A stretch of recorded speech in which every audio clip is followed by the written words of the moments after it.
جیسے کہ ہم سورت صاحب کے ساتھ بیٹھے ہیں، آج ہم پوچھیں گے کہ کس طرح سے یہ جو شعبے میں آئے جو صحاوت ہے اور کس طرح سے انہوں کا سامنا کرتے ہوئے یہاں صدر بن گئے ہیں ڈسٹرکٹ پریس کلب قصور کے. جی سب سے پہلے تو میں آپ کا مشکور ہوں کہ اسپیشلی آپ یہاں پہ تشریف لائے.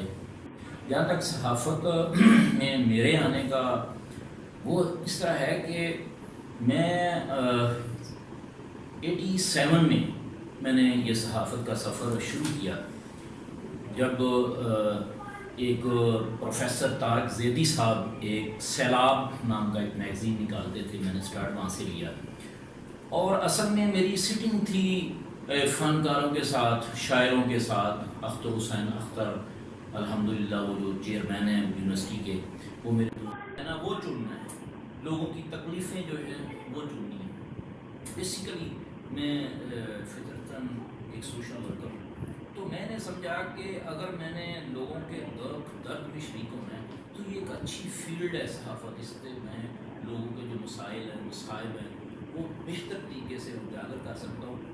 اور اس کے بعد یہ سفر چلتا رہا. میں نے اس کے بعد نگران، ڈیلی نگران تھا، اس میں پھر ڈیلی صدائے قلم، پہلے میں ایز اے ایڈیٹر اس میں کام کرتا رہا.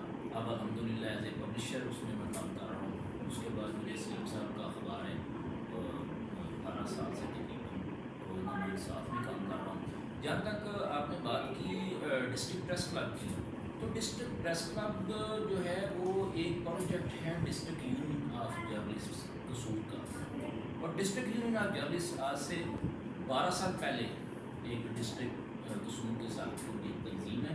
یہ 2 سال پہلے اسی ڈسٹرکٹ یونین آف جرنلسٹ نے ایک پروجیکٹ بنایا. اور اس کی جو خصوصی طور پہ جو ایک چیز ہے ہٹ کے ہے سب سے، وہ یہ ہے کہ ڈسٹرکٹ قصور میں یہ سب سے بڑی صحافتی تنظیم ہے.